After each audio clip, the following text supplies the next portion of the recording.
Hey everyone out there. I was talking with a friend of mine recently about some of my posts and the content I put out, and I arrived at the realization that a lot of the stuff that I've been putting out is really just, a lot of text and conjecture and thoughts and musings and whatnot, which people have known me to do, but there's a lack, I think, of stuff that really conveys personality and I suppose my voice, at least recently. I haven't done many videos, partly because of time and just where I am. Maybe I'm able to type something out, but I'm not in a place where I can, put together a video because of noise or whatever. Anyway, we were discussing this, my friend and I, and both agreed that it would probably be good for me to put out more video content just to, regularly. So people who also read my stuff can put a voice to what they're reading a little bit more effectively, a little more accurately, right? Because sometimes the stuff that I put out will sound like I'm just complaining about things or like I'm preaching, and that's not what I'm doing. It's not what I'm trying to do. And that brings me to the point of this video. Aside from just putting some video out, there is a specific topic. I'm trying with a lot of the stuff that I do to spur some kind of a conversation, right? To spark a discussion. I do that a lot with many of my friends, and I think many people who associate with me now, at least in my extended network in fitness and exercise science and these related fields, do so because for one reason or another they seem to think that I've been able to bring something unique or valuable to the table when it comes to a discussion. So that's what I'm trying to do with my posts on my page, and even on my personal posts sometimes. But inevitably that gets lost sometimes. That objective isn't always clear. I don't do a good job of always making it clear, and sometimes it just seems like I'm rambling about nothing.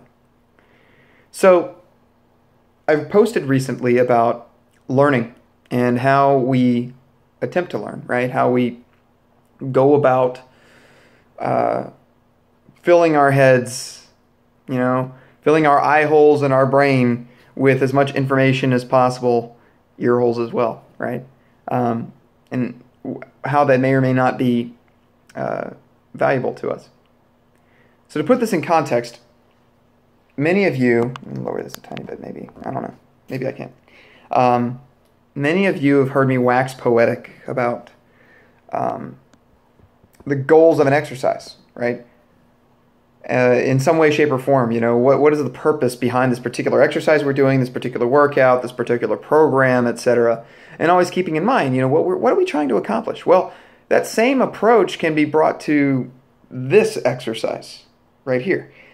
What am I trying to do? What are we collectively trying to do when we engage in these discussions, when we engage in listening to audiobooks on long road trips and viewing content or listening to content through podcasts and lectures and attending classes, going to seminars and symposia, conferences, and the list goes on and on.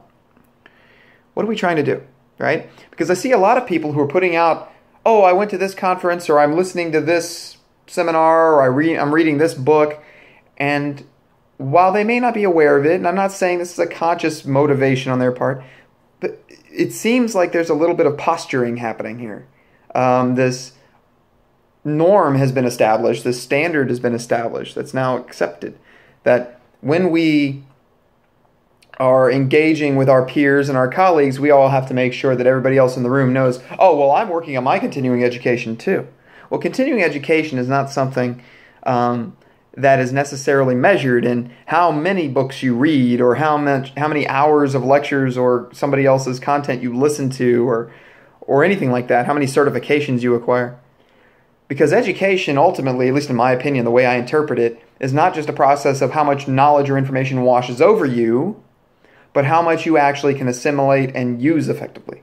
How much of this stuff can you apply? And to learn to apply something often takes time. It takes a long time. It takes a lot of effort.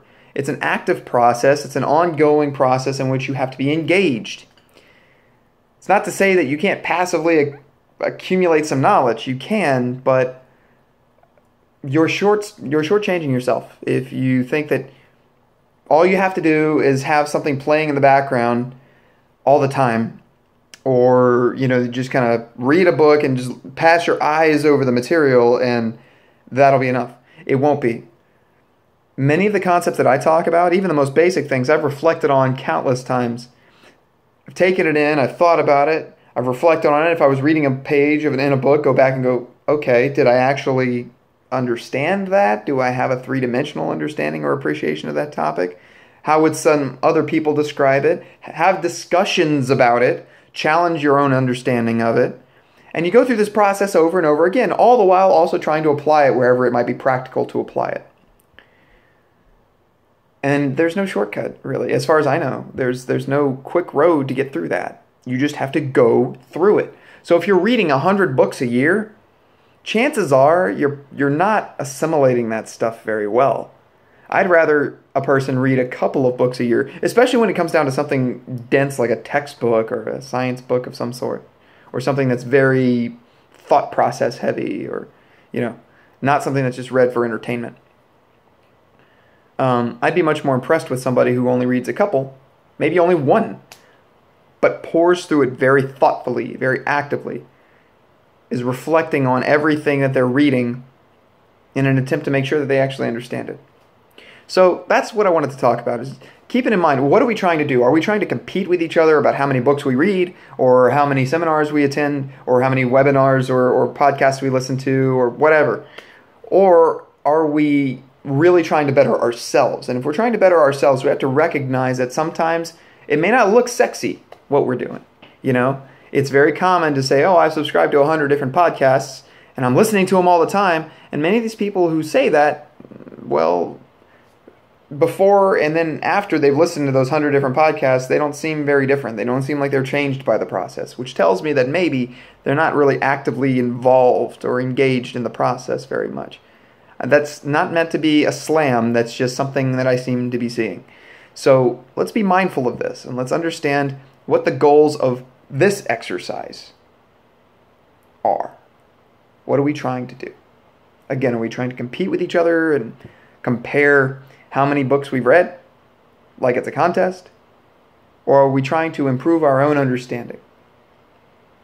And to improve our own understanding, we always, I think, have to keep having the discussions. And that brings me back to my original point, what I'm trying to do with everything I'm posting.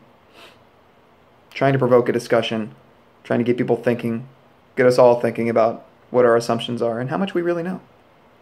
So hopefully that was of some value. Maybe it wasn't, but there will be more videos to come, as always. Take care.